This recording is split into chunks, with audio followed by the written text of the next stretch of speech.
Então, como é que a gente pode criar repertório de mundo? Como é que a gente pode ser mais interessado para a vida? E, além disso, né, conhecer um pouco mais sobre história, cinema, literatura, filosofia, não boiar tanto em conversas mais profundas. Aliás, aprender a ter conversas mais profundas. A internet agora tá nessa fase, né? Tá boa. Ai, que preocupação maravilhosa, gente. Que bom que chegamos aqui.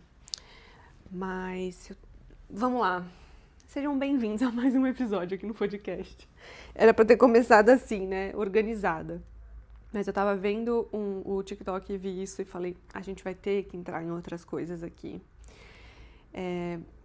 Eu sinto muito dizer pra vocês, mas a intelectualidade, e eu falo isso pros meus alunos que eu mais amo, sabe? Aqueles alunos que são muito próximos, que acabam se tornando amigos depois também dos processos de ensino. Vocês não têm noção do quanto vocês são especiais, né? Vocês não têm noção do quanto vocês são absurdamente ricos, frutíferos e do quanto vocês já sabem enxergar o mundo. Mas eu concordo que às vezes a gente não tem tantas referências, ou a gente não vai conversar profundamente sobre o existencialismo de Sartre lá em 1930, do jovem Sartre, depois do Sartre que a gente, enfim, estuda agora no existencialismo. Mas talvez a vida não seja, não comece daí. Nada começa daí.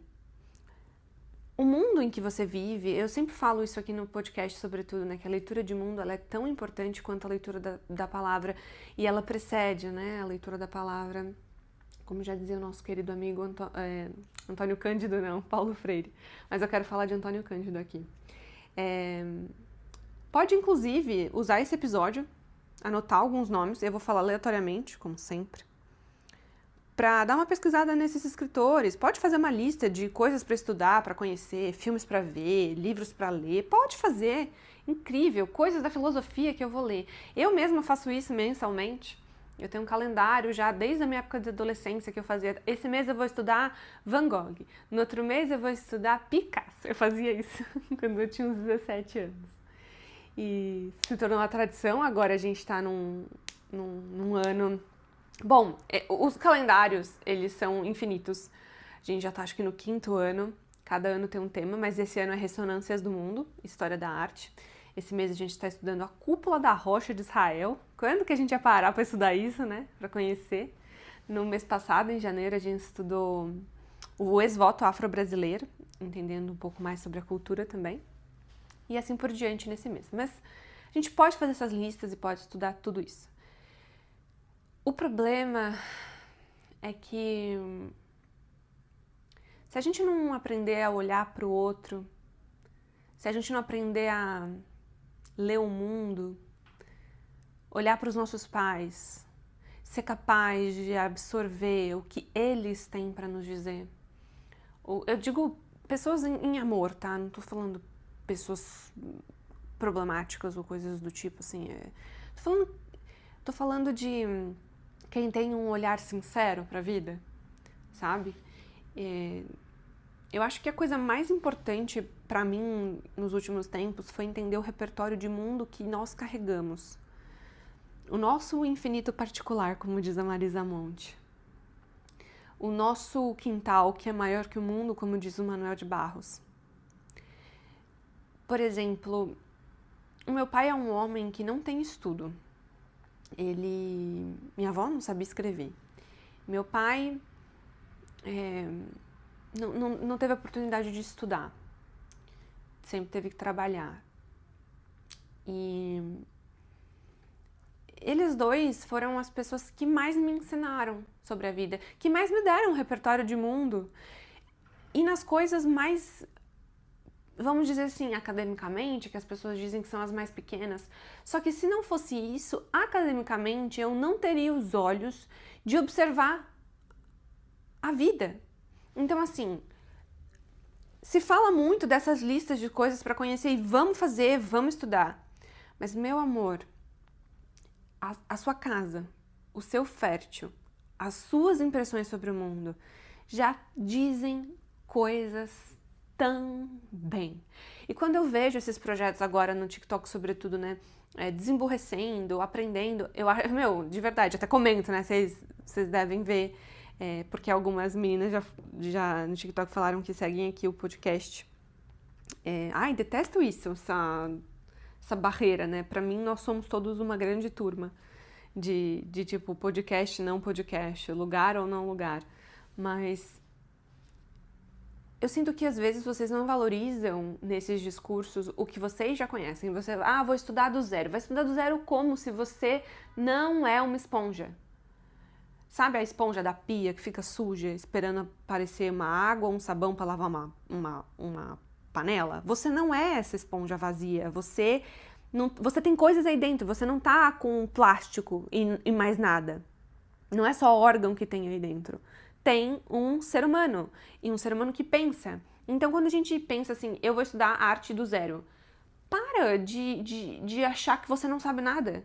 Pensa nos seus elementos pré-textuais. O que existe de arte na sua casa? O que existe de arte na sua rua? O que existe de cultura à sua volta? A sua família vem de uma cultura, vem de uma linha de pensamento, vem de uma existência filosófica. Qual que é ela? Seja interessado, muito, muito, muito antes de ser interessado pelos franceses, pelos portugueses, pelos espanhóis, pelos alemães, que são incríveis. Ainda bem que eles existiram, ainda bem que a gente tem muita coisa para ler de Deleuze, Guattari, Foucault. Que delícia a vida! Mas a gente primeiro precisa do encantamento. Primeiro a gente precisa gostar de viver.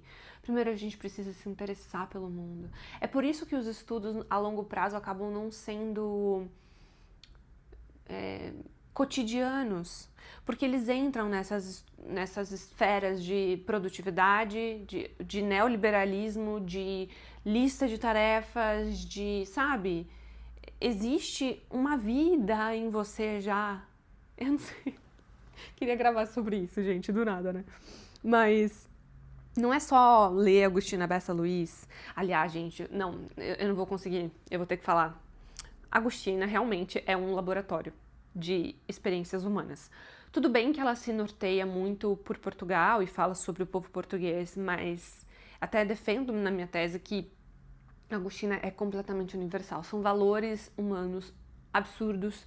Cada personagem dela é carregado de uma densidade simbólica, psicológica muito profunda, que me deixa até constrangida, sabe? Eu vou lendo os livros e eu vou percebendo o quão pequena eu sou, o quão a minha vida realmente é minúscula. E aí eu entendo esse sentimento também de, nossa, parece que eu ainda não sei nada do mundo, que eu ainda não vi nada da vida. Mas aí eu levo esse sentimento automaticamente já hoje, e foi um exercício que eu fiz por muito tempo na vida, de que é tempo, sabe? Durante. Então, eu pego todas as referências e eu estudo no deleite, não no desespero. O que eu quero dizer é que nessa corrente de ser mais intelectual e tal, a gente tá começando, na verdade, acabar a perder o deleite, o propósito, que é durante, sabe? Não, eu sinto que é muito importante ter um norte, fazer listas de tarefas e fazer, eu vou conhecer aqui pelo menos um pouco do pensamento de Freud, um cara tão famoso, por quê? Eu vou conhecer aqui pelo menos um pouco o pensamento do Derrida, eu vou conhecer um pouco do pensamento da Spivak, eu vou conhecer um pouco de, sei lá, de física quântica. Eu quero conhecer um pouco de Artemisia Gentileschi, que foi uma pintora italiana, o que ela fez, quem que ela foi. Isso também é interesse de mundo. Mas não é por isso que não existe o teu, que não existe você nesse mundo. E quais são os seus interesses e quais são as suas leituras de vida, as suas leituras de mundo. Eu acho que aquela coisa do coração, sabe? O nosso coração também exige repertório. Tudo que você ama por motivos. Você ama a mãe, o pai, o jardim de casa. Você ama a vida, as pessoas. Existe potência aí. Eu lembrei agora falando em potência. Eu lembrei agora do devido à imanência. Quando o José Gil vai falar do Deleuze, mas beleza. Eu queria que a gente pensasse, durante o episódio, um pouco sobre essa coisa de, ok, vou anotar nomes, vou montar listas, eu vou estudar por horas, por dias, por anos. E isso vai ser necessário, isso vai dar vocabulário, dar lastro, dar base. Mas eu já vi muita gente nas melhores faculdades que eu já estudei, assim, pessoas que, sei lá, berço mesmo, que falam não sei quantos idiomas, que mesmo com todo o acesso, que mesmo conhecendo tudo, não mudando o olhar, não mudando a vida, acabam virando, assim, dicionários treinados, com palavras corretas, referências certas, polidos, e nenhuma presença do real. De que vale, né, ganhar o mundo e perder a si mesmo, basicamente. Mas o repertório, o que eu quero dizer, vou tentar ser sucinta, porque estou sendo prolixa, mas o repertório não é apenas saber o que se diz, é saber ver. É perceber o outro antes de interpretar, não sei, escutar, sem preparar a resposta. Escutar o outro, genuinamente. Deixar que o mundo contradiga a gente um pouco. O Manuel de Barros, ele dizia assim, que não quer crescer para cima, que quer crescer para dentro. A gente precisava tanto disso. Da atenção no pequeno, no torto, no aparentemente inútil, sabe? Não é o excesso de informações que uma pessoa tem que a faz ser incrível. É o olhar. É o olhar. Eu tenho uma professora que é a minha orientadora de tese. E ela... Bom, nós temos um trabalho muito rigoroso, mas, assim, as pessoas falam dela, assim, de um jeito uau, e ela é muito inteligente, não sei o quê.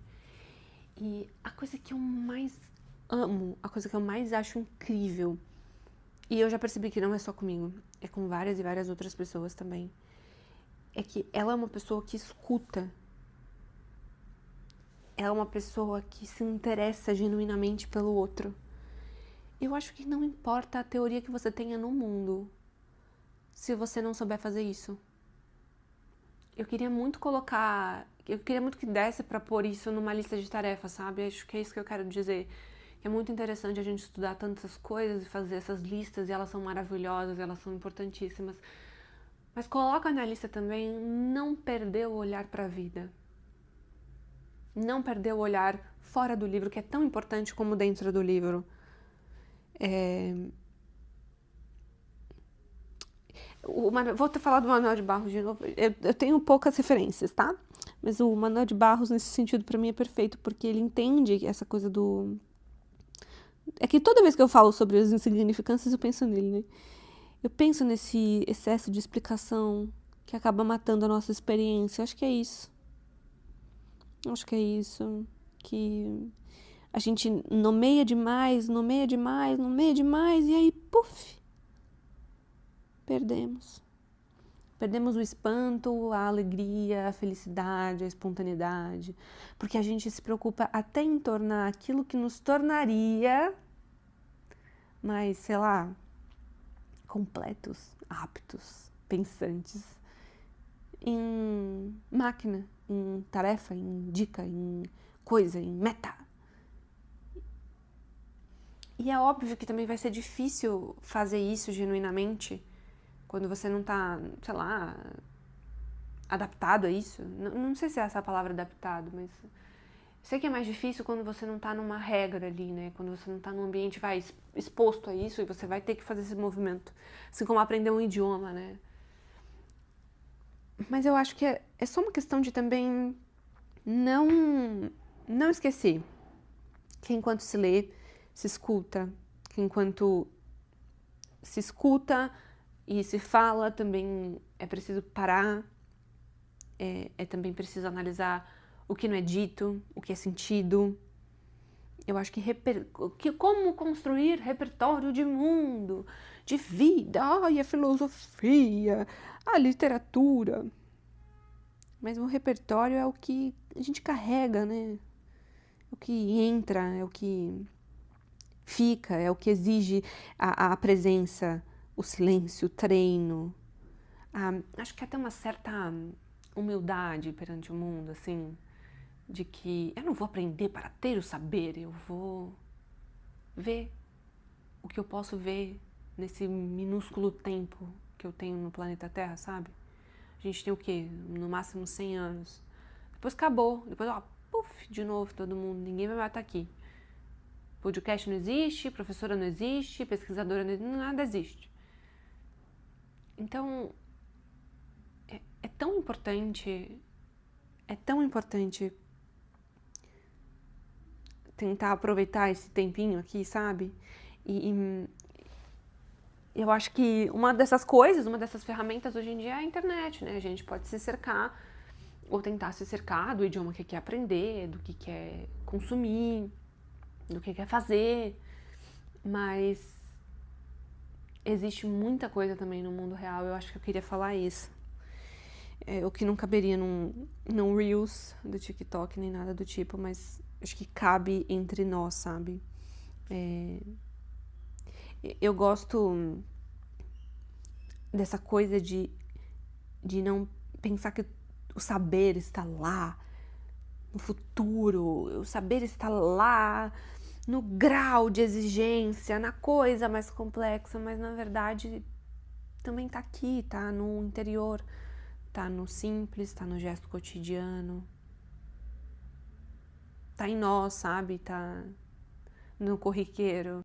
Na cultura africana ocidental tem meio que um provérbio, não sei se é um provérbio, se é uma metáfora, vamos dizer, uma metáfora literária, que quando um homem morre, né, um velhinho morre, uma biblioteca queima. E eu acho essa metáfora perfeita sobre a morte. E é também perfeita sobre a vida, porque durante a vida a gente vai montando a nossa biblioteca, né? E aí, quando uma pessoa morre, a biblioteca se desfaz.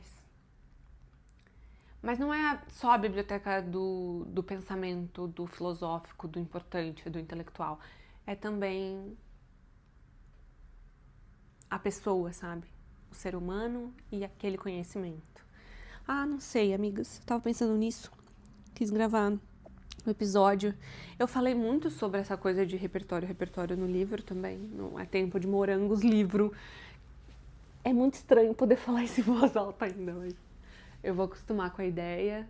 Vamos acostumar com a ideia, né? Que a gente tem um livro agora, esse podcast. É assim, não era pra ser um livro do podcast, mas eu fiz questão de, primeiramente, manter o título, né? Mas eu acho que é um livro sobre tudo que a gente falou também nos últimos anos. E sobre essa questão. Eu falo bastante sobre o repertório, o ensino, o aprendizado intelectual. E sobre o principal, que é com certeza nós a nossa vida, a nossa história, a nossa particularidade, as nossas coisas mais banais, né? Ser cotidiano é tão extraordinário, mas é tão extraordinário. E uma referência para isso, então, é a Agustina Bessa Luiz. Ela é completamente cotidiana. Lígia Fagundes Telles, completamente cotidiana. E tão importante. Eu queria lembrar aqui com vocês, para mim mesma também, de que isso é rico. Tão rico quanto muitos e muitos diplomas. Muitas vezes as pessoas mais interessantes, que mais sabiam o sentido da vida, não eram as pessoas, não foram, pelo menos não me esbarrei, não foram as pessoas da academia, sabe? Que tem, pra mim, enfim, um valor inestimável e que eu sou fã completamente, mas de todo, foi muito importante na minha vida ter encontrado pessoas completamente simples e manter esse pensamento, sabe? De que é preciso ver também o que os meus olhos estão alcançando, para além de todas essas outras coisas. Acho que as listas são muito importantes. Esse momento na internet é muito interessante também para mim, enquanto professora, em que tá todo mundo tentando aprender mais, mas Eu não consigo, enquanto professora, olhar pra vocês assim, ai, do zero, eu vou estudar do zero, eu vou ver do zero. Tem tanto repertório em vocês, tem tanta vida em tudo que vocês fazem que não é assim, não sei se estou errada, mas eu vejo tantos mini filósofos todos os dias, sabe? Minis eu digo de tamanho, porque os meninos são pequenininhos e são tão grandes, tão grandes. É isso, turma. Beijinho.